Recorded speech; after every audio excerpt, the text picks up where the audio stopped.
전국해법. 오늘은 신문명정책연구원 장기표 원장과 함께 말씀 나눕니다. 어서 오십시오. 네, 안녕하세요.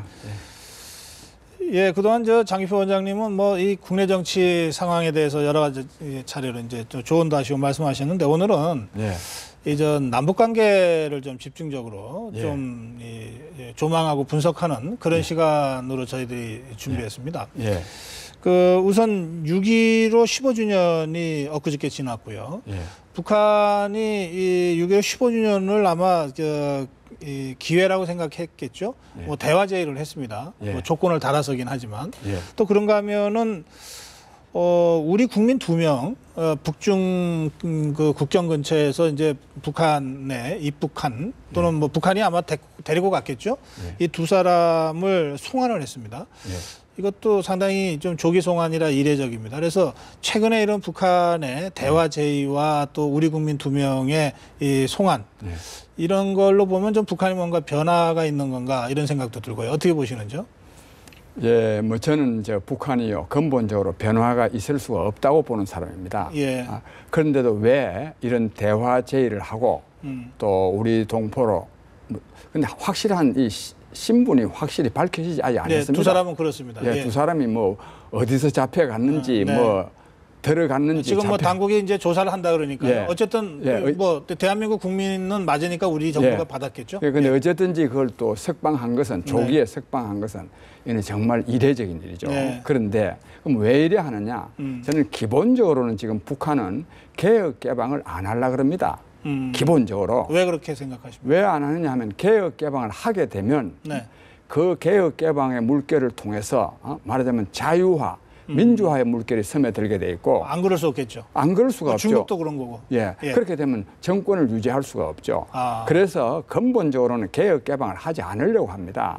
그러나 개혁 개방을 하지 않을 때는 너무 말이지 민족 내부적으로도 야 북한 완전히 폐쇄 정책이다, 뭐 개혁 개방 안 하려고 한다 이런 또 비난을 들을 수도 있고 또 국제적으로도 비난을 들을 수 있기 때문에 어쩌다가 한 번씩 가다가는 마치 개혁 개방을 하고 싶은 것처럼. 그런데 이번에도요 말하면 정부 성명이라는 이름으로 남쪽 당국과 뭐 대화와 협상을 하지 못할 이유가 없다 이렇게 제안했는데 그 한 5가지 조건이 있습니다. 그 조건 하나도 우리가 들어주기가 어려운 조건들입니다. 어떤 조건들입니까? 어떤 조건들은 하면 예를 들자면은 대북 비난, 대북의 이 대화와 협상을 가로막는 제도적 뭐 장치 그게 뭐냐 하면 국가보안법이라든지 또는 오이사 조치라든지 심지어는 또 그다음에 또 한미 군사훈련을 안 해야 된다 뭐 등등. 그러니까 그 조건대로 하면 될 수 없는 거죠. 그런 점에서 저는 이 북한은 기본적으로 제스처한 거죠. 그래서 제스처함으로써 말하자면 자기네들은 대화를 하려고 그러는데 남쪽 정부가 안 해서 안 되는 거다 하는 이런 인식을 내외에 불러일으키고 싶은 거죠. 김정은이 정권을 잡은 지 이제 3년 정도 됐는데 그 사이에 뭐 상당히 많은 사람들을 숙청했습니다. 장성택 숙청, 현영철 숙청, 이 숙청이 그냥 단순히 어디 아우짓 한강 보내는 게 아니라 뭐 공개적인 총살형 뭐 이렇게 가 있거든요. 그만큼 사실은 정권 기반이 취약한 것 아니냐 이런 분석이 가능할 것 같은데요. 그런데 뭐 그렇지 않아도 뭐 장성택의 처형에 대해서도 뭐 때로는 뭐 손뼉을 건성건성 쳤다. 또 뭐 이번에 현영철의 문제도 뭐 졸았다든지 뭐 또 뭐 짝발을 짚었다. 짝발을. 근데 이런 거는 말이 안 됩니다. 저도 장성택, 현영철 그 다 2인자급이고 또 현영철이만 하더라도 인면무력부장이거든요. 국방부 장관. 국방부 장관이거든요. 막강한 힘을 갖고 있는 거죠. 이런 사람을 처형하는 것은 모반의 혐의. 말하자면 즉 정권을 때려엎으려고 하는 즉 김정은이를 제거하려는 이런 모반의 혐의가 없고는 그렇게나 공개 처형을 하지 아무리 않습니다.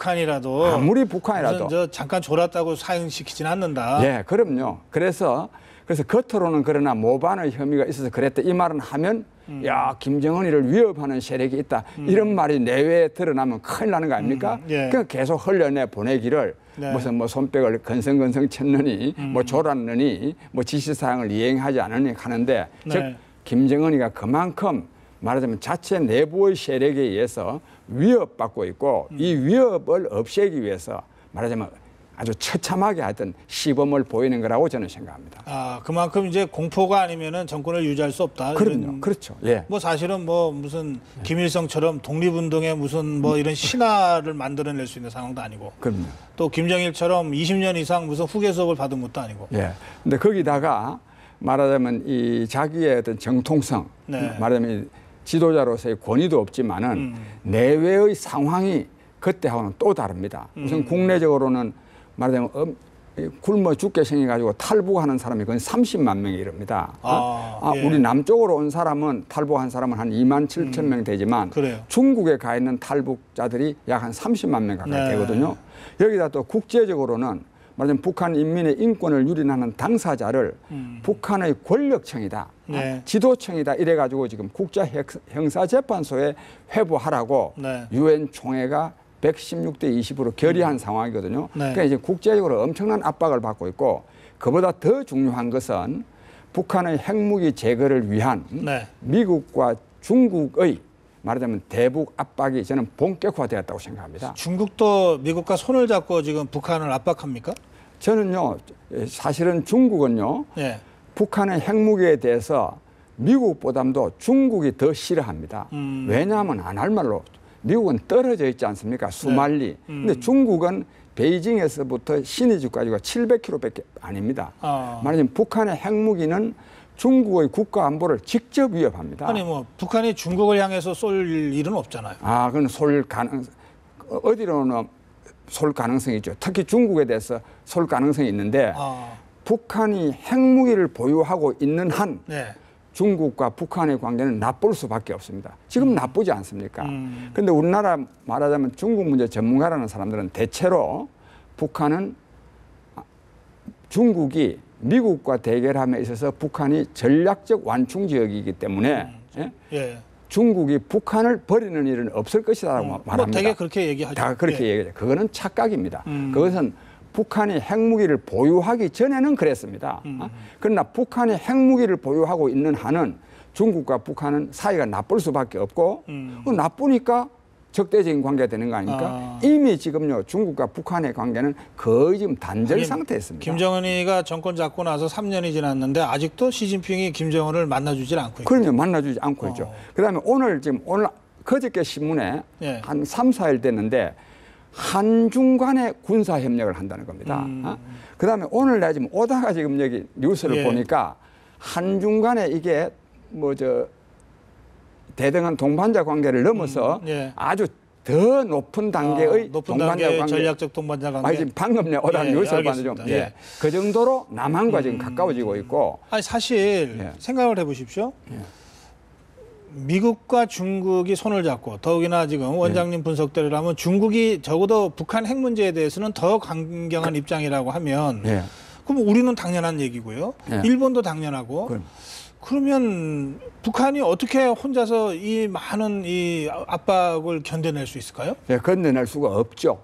견뎌낼 수가 없는데 그러기 때문에 제가 오늘 지금 여기서 말씀드리고 싶은 거는 그동안에 지금 아까 여기 뭐 대화제의도 하고 뭐 또 동포 우리 이제 국민 석방도 한다 그러는데 그동안에 사실 지난 연말부터 북한은 해안포, 방사포, 미사일, SLBM 또 엊그저께만 해도 또 미사일 쏘았습니다.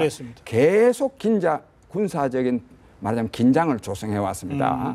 무력 시위를 해온 거죠. 여기다가 또 이 미국과 또 특히 우리나라 박근혜 대통령에 대해서 입에 담기 정말 어려울 정도의 험악한 인신 비판. 굉장히 이랬습니다. 그건 왜 이러느냐? 난 이거를 우리가 아는 것이 왜 그럽니까? 왜 그러냐 하면 북한이 볼 때는 북한이 지금 북한의 핵무기가 현재 지금 10개 내지 15개 정도 갖고 있던 걸로 추정되고 있고 그건 틀림없이 갖고는 있습니다. 왜? 핵실험을 3번이나 했으니까요. 북한이 핵무기를 갖고 있는 거는 그건 뭐 아직 소형화 경량화는 안 시켰지만 어쨌든 그런데 소형화 경량화가 지금 거의 완성 단계에 와 있습니다. 그러니까. 이렇게 되면 미국의 본토도 말하자면 국가 안보가 위협받고 중국은 말할 것도 없습니다. 그래서 북한의 입장에서 볼 때 미국이 북한의 핵무기 보유를 더 이상 용납하지 않기 위해서 말하자면 군사적인 대응까지도 할 가능성이 높다고 봅니다. 그래 미국이 그러니까 저기 북한 핵 문제 말하자면 북폭할 가능성이 있다고 보는 거죠. 북한 핵무기가 소형화 경량화 개발을 끝나서 미국 본토를 직접 위협하기 전에 먼저 선제적으로 이 북폭을 하는 이런 가능성이 있다. 그 가능성이 있죠. 그런데 이에 대해서 중국이 만약에 야 북폭은 안 된다 이렇게 하면 북한이 안심을 할 수 있습니다. 왜? 중국이 반대하는 한 미국이 할 수가 없는데. 그런데 중국이요 반대하기는커녕 오히려 좀 종용하고 있습니다. 종용한다고요? 종용하고. 뭐 근거가 있습니까? 그 근거가 있죠. 근거가 뭐 많은데 내가 우선 최근에 것만 말씀드리면 엊그저께요 한미일 한 일주일 됐습니다. 한미일 북핵 대표가 서울에서 만난 일이 있습니다. 만나고 나서 일본 대표는 일본 돌아가고 한국 대표와 미국 대표는 중국을 방문한 일이 있어요. 그런데 미국 측 대표가 중국의 카운터 파트너를 만났습니다. 대표를 만났는데 여기 전체적인 뉴스는 자세하게는 보도가 안 됐는데 어떤 보도가 됐느냐 하면 중국 측 대표도 미국과 이분이 한미일, 한미일. 그래서 세 대표가 말하자면 대북 핵무기 억제를 위한 정책에 전적으로 공감했던 것 같습니다. 중국 대표도 공감한다. 공감한다. 그러니까 그 대책에는 선제적 북폭까지 포함되는 것이다. 그런데 선제적 북폭은 겉으로 말은 안 하죠. 안 하지만 그렇게 해석하신다는 거죠? 그렇게 나는 그렇게 보고 알겠습니다. 있고 그다음 또 북한이 그렇게 보고 있습니다. 알겠습니다. 그런데 오늘 또 중요한 것은 만약에 그렇다면 그래서 이게 뭐 미국이 북한을 뭐 폭격한다고 하면 그러나 북한이 가만히 깔아앉지는 않을 테니까 어떻게든 뭐 미국에 저항을 하거나 또는 우리한테 뭐 마지막 발악처럼 뭘 쏴대거나 할 거 아닙니까? 그럼 결국 그게 한반도에 살고 있는 우리 국민 모두의 안전에 결정적이고 치명적인 위험이 될 수 있잖아요.